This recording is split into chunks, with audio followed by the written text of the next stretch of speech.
আসসালামু আলাইকুম। ২০২৬-২৭ শিক্ষাবর্ষের তোমরা যারা মেডিকেল ভর্তি পরীক্ষার প্রস্তুতি শুরু করেছো, তোমাদের জন্য মেডিকেল স্টুডেন্ট যারা তাদের জন্য তারা আসলে আহ, একদম শুরুর দিকে সবার ক্ষেত্রেই বিভিন্ন বিষয় নিয়ে কনফিউশন থাকে, যেহেতু টোটালি নতুন সিস্টেমের মধ্যে তোমরা ক্লাস শুরু করেছো, পরীক্ষা শুরু করেছো। সেই হিসেবে সামনের দিনগুলোতে ক্লাস পরীক্ষা কিভাবে মেনটেন করা উচিত এবং টেকনিক কী হওয়া উচিত, সেই ব্যাপারে আমি একটু কথা বলি। খেয়াল করে দেখো, আমরা সবসময়ই বলি যে মেইন বই পড়তে হবে, মেইন বই পড়তে হবে, এবং মেডিকোর লোগোর মধ্যেও লেখা আছে মূল বই ভিত্তিক এক্সক্লুসিভ প্রোগ্রাম। মেইন বই পড়ার ব্যাপারে আমরা বলি এই কারণেই, প্রথমত হচ্ছে তোমার কনসেপ্ট ক্লিয়ার থাকবে। কোশ্চেন যেভাবেই হোক না কেন, ধরো লাস্ট 5 বছরের মতো যদি হয় সেটাও হতে পারে। আবার যদি কিছু কোশ্চেন 20% কোশ্চেন যদি একটু ভেতর থেকে হয়, একটু কোনো কোশ্চেন যদি একটু ঘুরিয়ে ফিরিয়ে হয়, তাহলে যেন তুমি অ্যান্সার করতে পারো এবং মানে বেস্ট রেজাল্ট যেন হয়, সেই জন্য কিন্তু আমরা মেন বই পড়তে বলি। মেন বই থেকে দূরে সরে যেও না। মেডিকোতে লেকচার অনুযায়ী ক্লাস হবে, সারা বাংলাদেশের যতগুলো ব্রাঞ্চ আছে। তোমরা নিশ্চয়ই জানো আমাদের একটা কোর্স প্ল্যান দেওয়া হয়েছে, সেখানে কোর্স প্ল্যানের মধ্যে লেকচার 1, লেকচার 2, লেকচার 3 এইভাবে করে টোটাল লেকচার সাজানো হয়েছে। যে লেকচারের ক্লাস হবে, যেমন ধরো লেকচার 4 যদি বলি, আমাদের প্রাণীবিজ্ঞানের রক্ত সঞ্চালন চ্যাপ্টার, মেডিকোতে আসার পরে এই রক্ত সঞ্চালন চ্যাপ্টারের উপরে তোমার ক্লাস হবে। তাহলে তোমার পড়ার দায়িত্বটা কিভাবে তুমি মেনটেন করবে, তুমি বাসায় গিয়ে ক্লাসে টিচার তোমাকে ওই চ্যাপ্টার এমনভাবে বোঝানোর চেষ্টা করবে, এমনভাবে তোমাকে বিভিন্ন ধরনের টেকনিক বলবে মনে রাখার জন্য। কারণ আগের চিন্তা ভাবনাগুলো কেমন ছিল, সিকিউ স্টাইল ছিল। মানে আমি একটা আইডিয়া করলাম, একটা জিনিস ভালো বুঝলাম, সেইটার উপর ভিত্তি করে আমি লিখে দিয়ে আসলাম। কিন্তু অ্যাডমিশন টেস্ট কেন আগের ওই পদ্ধতি থেকে ভিন্ন, কারণ হচ্ছে এখানে কে কত বেশি ইনফরমেশন মনে রাখতে পারে, কে কত বেশি তথ্য মাথায় রাখতে পারে, সেইটা দিয়ে কিন্তু রেজাল্ট ভালো হবে না খারাপ হবে সেটা বোঝা যায়। সেই জন্য ক্লাস করতে হবে। ক্লাসে মেন বই তোমাকে ভিত্তি করে ক্লাস নেওয়ার পরে সেখানে টিচার যেভাবে তোমাকে গুছিয়ে দিচ্ছেন পুরো চ্যাপ্টার, সেই অনুযায়ী তোমার কি কাজ, তুমি বাসায় গিয়ে, যেমন রক্ত সঞ্চালন চ্যাপ্টার। আরেকটা বিষয়, মেডিকোর দাগানো বইয়ের ব্যাপারে সবাই ইনফর্ম। তোমরা জানো যে মেডিকোর সার্ভারে লগ ইন করে ems.medico.com.bd, সেখানে রোল এবং সিরিয়াল দিয়ে লগ ইন করে দাগানো বইয়ের পিডিএফ কিন্তু তুমি আগেই দেখে আসতে পারবে। তারপরে রক্ত সঞ্চালন চ্যাপ্টারের উপর লেকচার 4-এর উপর যে ক্লাস হবে, সেই ক্লাসের দাগানো বই কিন্তু তুমি আগের দিনে পেয়ে যাচ্ছ। তার মানে তুমি যদি মনে করো যে আমি একটু দেখে যাই কিভাবে দাগানো আছে, সেই অনুযায়ী আমি আমার বইটাকে মার্ক করে ফেলি, হ্যাঁ, তাহলে কিন্তু তোমার অনেকটাই তুমি আগের থেকে একটা ধারণা করে ফেলো, যাতে করে তোমার ক্লাস করতে সুবিধা হয়। ক্লাসে টিচার তোমাকে পড়িয়েছে, যে একটা সিকোয়েন্স অনুযায়ী তোমাকে পড়িয়েছে, ওকে, কিন্তু তুমি কি করবে, রক্ত সঞ্চালন চ্যাপ্টার শুরু থেকে শেষ পর্যন্ত একবার একটু রিডিং দিয়ে ফেললা আর কি, কোথায় কী আছে না আছে নিজের মতো করে একটু পড়া, পুরো একটা আইডিয়া নেওয়া এ টু জেড যা আছে। তার মধ্যে কিছু টপিক তোমার কাছে মনে হবে যে না আচ্ছা আমি তো বুঝতেই পারছি এটা, কিছু টপিক মনে হবে যে না এটা তো আমার একটু ভালো করে দেখতে হবে। মানে টোটাল চ্যাপ্টারটাকে নিজের মতো করে একটু ধারণা নেওয়া, যাতে করে আমি আসলে মানে কোন টপিকগুলো কিভাবে পড়বো সেটার একটা প্ল্যান করতে পারি। আচ্ছা, তো ধরো আমি এখানে রক্ত চ্যাপ্টারের রক্তের যে উপাদানগুলা, সেই রক্তের উপাদান সম্বন্ধে প্রাথমিকভাবে একটা প্যারা আছে, ওখানে যে পিএইচ এর মান আছে, তারপর তোমার আপেক্ষিক গুরুত্ব, সজীব রক্তের তাপমাত্রা, বিভিন্ন কিছু আছে। তো এটা আমি দেখলাম। এইটা দেখার পরে কি করতে হবে, আমি কি তাহলে নেক্সট টপিকে চলে যাব না, আমার পরামর্শ হচ্ছে বইটা বন্ধ করে রিকল করা সাথে সাথে, এটা কিন্তু খুবই জরুরি, সাথে সাথে রিকল করা। তারপর তুমি ধরো তোমার বই অনুযায়ী তুমি নেক্সট টপিক পড়লা হচ্ছে রক্তরসের কাজ, টোটাল 10টা কাজ দেওয়া আছে। নিশ্চয়ই যে আমরা একবারে প্রত্যেকটা শব্দ ধরে ধরে মনে রাখতে গেলে এগুলো মনে রাখা এত খুবই টাফ, কারণ তোমার জিওলজি, বোটানি, কেমিস্ট্রি, ফিজিক্স সব কিছু মিলে তথ্য কত বেশি চিন্তা করে দেখো। তো টেকনিক তো লাগবেই, টিচার তোমাকে পুরো পড়াটাকে গুছাই দেবে, সেটা লাগবেই। তো রক্তরসের কাজ পড়ার পরেই নেক্সট টপিকে চলে যাবে না, তুমি বইটা বন্ধ করে অন্যদিকে একটু চিন্তা করে রক্তরসের কাজের মেন মেন কথাগুলো কী ছিল, আচ্ছা এটা মনে করতে পারছি, তার মানে এটা কমপ্লিট, নেক্সট টপিকে যাবো। কী আছে, নিচের ছকের মাধ্যমে রক্তের উপাদানগুলো দেখানো হলো।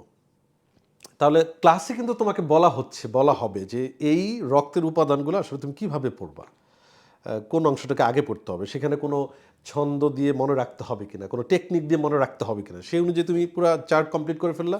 আবারও বই বন্ধ করো, বন্ধ করে মনে করার চেষ্টা করো যে কী কী তুমি পড়লা তখন। যদি মনে করতে পারো খুবই ভালো। এইভাবে করে আমার পরামর্শ, তুমি 5 বা 6টি টপিক তুমি পড়ে ফেললা, পড়ার পরে একটু পজ দাও। পজ দেওয়ার মানেটা কি? পজ দেওয়ার মানে হচ্ছে তুমি জিওলজি লেটস প্র্যাকটিস বই, জিওলজি লেটস প্র্যাকটিস বই দেখো। এই লেটস প্র্যাকটিস বইটার মধ্যে তুমি নিশ্চয়ই জানো, অলরেডি বই যা পেয়েছো, আশা করি সবাই পেয়েছো, 4th অধ্যায় রক্ত সঞ্চালন, 64 পেজ 64। আমরা সেই পেজে যাব। সেই পেজে যাওয়ার পরে আমি সেখানে দেখতে পাচ্ছি যে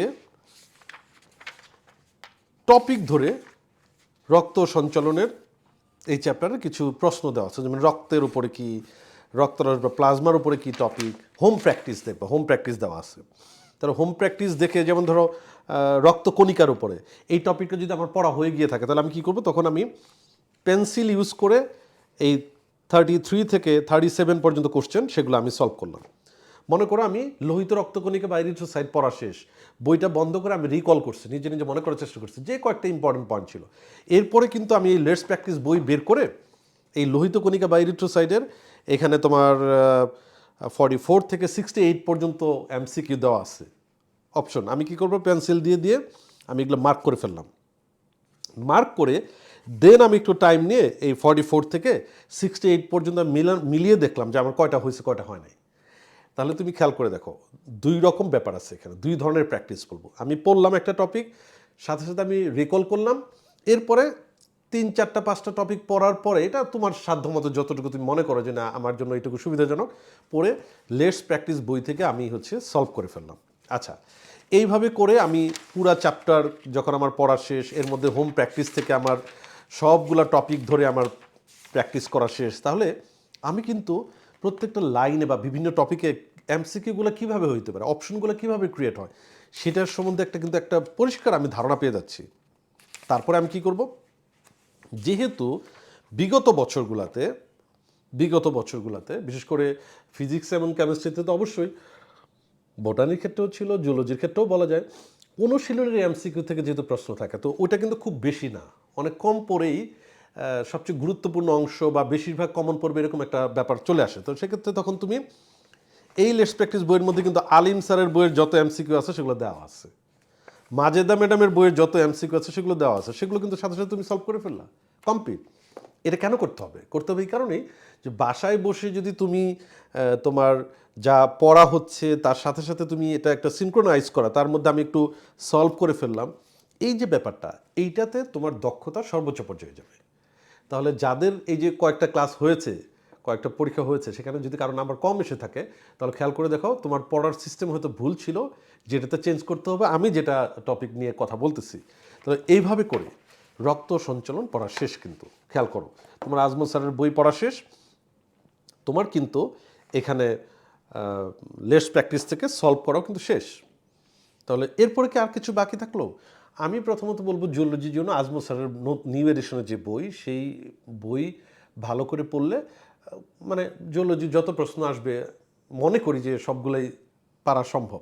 হ্যাঁ, যদি আনফর্চুনেটলি সেকেন্ড রাইটারের বই, থার্ড রাইটারের বই থেকে কোনো প্রশ্ন আসে, সেটা ওই 2-3টা যদি চলেই আসে, সেটা যদি তুমি একদমই পারবা না এরকম কোনো কিছু না, কিন্তু তারপরেও যদি তোমার মনে হয় যে না আমি ওইটাও আমি এনশিওর করতে চাই, সেই জন্য কিন্তু কম্পেনিয়ন বুক, মেডিকোর কম্পেনিয়ন বুকটা এই কারণে, কারণ আমাদের মেইন বই তো মেইন, এটা প্রায়োরিটি সবচেয়ে বেশি, এটার সাথে কোনো তুলনা করে কোনো কথা নেই।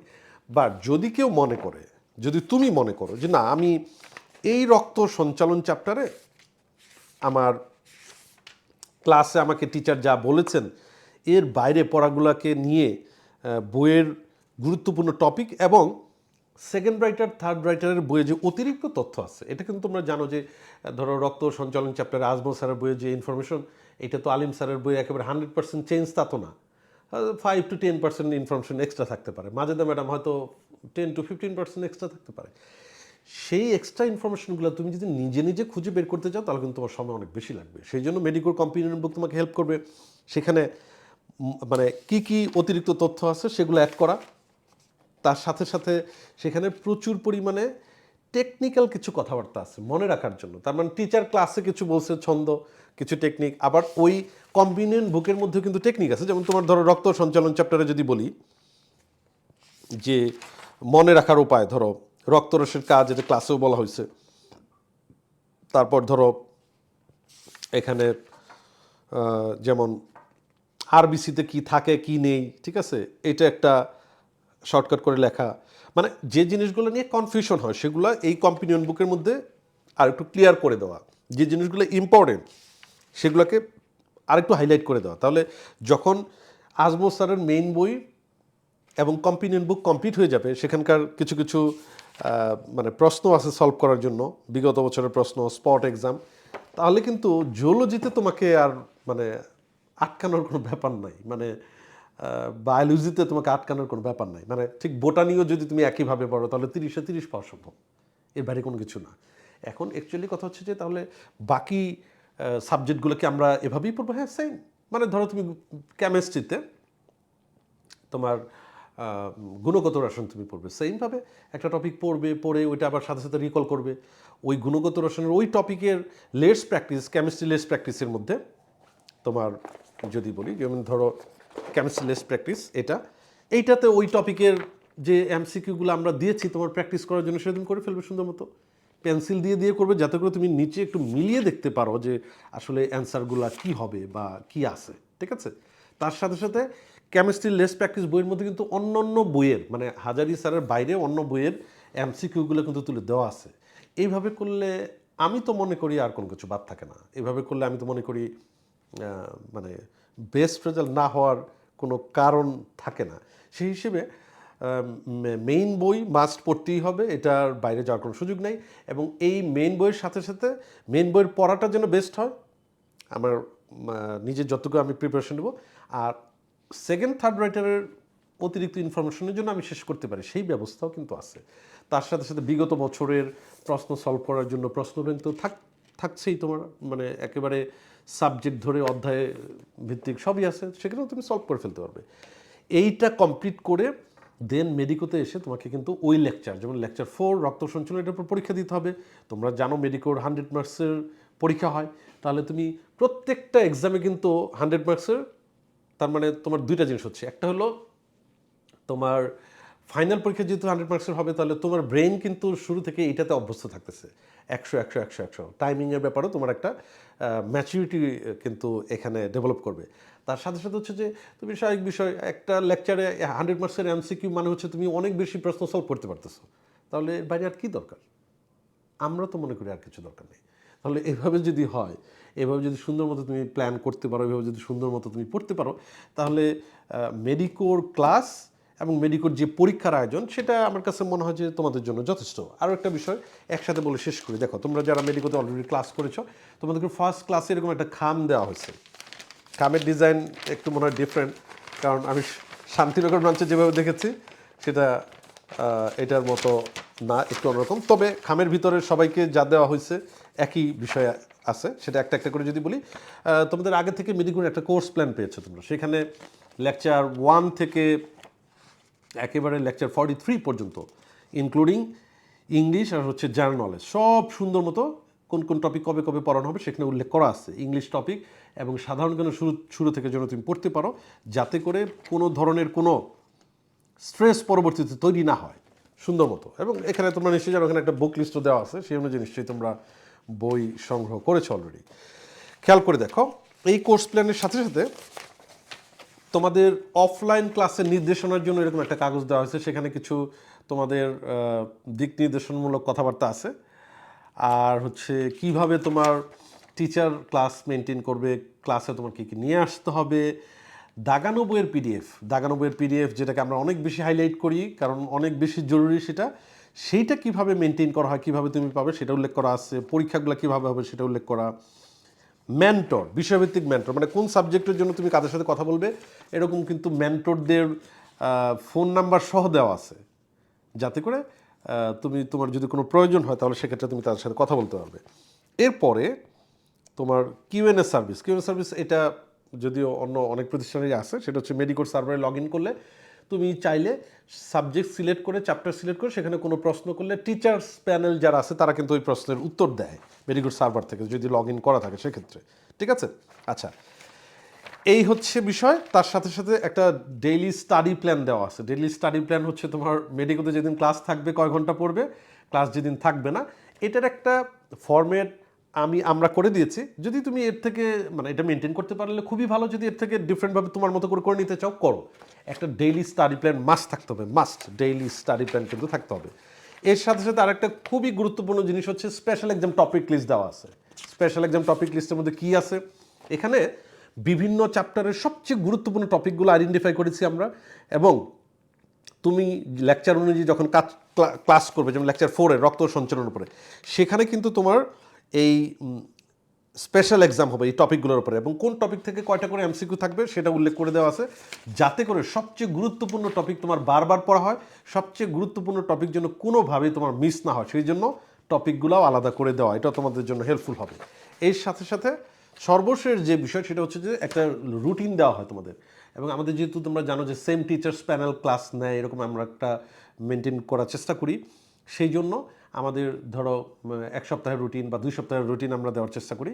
সেই রুটিন এরকমভাবে থাকে, সেখানে কোন লেকচার কত তারিখে হবে এবং সেই লেকচারের উপরে স্পেশাল এক্সাম কখন হবে, এবং মেইন এক্সাম যেটা মেডিকোতে এসে দিতে হবে, বিশেষ করে যারা অফলাইন ব্যাচে যারা তাদের জন্য, সেটাও কিন্তু তারিখ সহ উল্লেখ করা আছে। এবং এর সাথে সাথে যে রিভিউ এক্সাম হবে, কারণ আমরা 3টি লেকচার হওয়ার পরে ওই লেকচারগুলোর পড়ার জন্য একটু আবার দেখার সুযোগ হয়, সেই জন্য কিন্তু রিভিউ এক্সামের তারিখ এবং টপিকগুলো কিন্তু উল্লেখ করা আছে। তার মানে আসলে তুমি যদি শুরুর দিকে একটু মানে পাজল লাগবে, বাট আমার মনে হয় তোমরা যতটুকু ক্লাসের টিচাররা বলেছে, আমি যতটুকু বললাম, এরপরে তার কোনো কিছু বাদ থাকার কোনো সুযোগ নেই। এরপরে তো আসলে এর বাইরে চিন্তা ভাবনারও কোনো দুশ্চিন্তারও কিন্তু সুযোগ নাই, কারণ এটাই অনেক কিছু। এটুকু মেনটেন করাই অনেক টাফ মনে করি। সেক্ষেত্রে এই একাধিক জায়গায় পড়াটাও কিন্তু আসলে, বা একাধিক প্ল্যানে পড়াটা কিন্তু মানে আমাদের জায়গা থেকে আমরা যৌক্তিক মনে করি না, এবং সেটা খুব বেশি ভালো তোমার জন্য সেটাও কিন্তু মনে করি না। অতএব শুরুর দিকের এই বিষয়গুলো একটু খেয়াল করলে 7 দিন 10 দিন পরে কিন্তু তোমার কাছে সব কিছু ইজি লাগবে।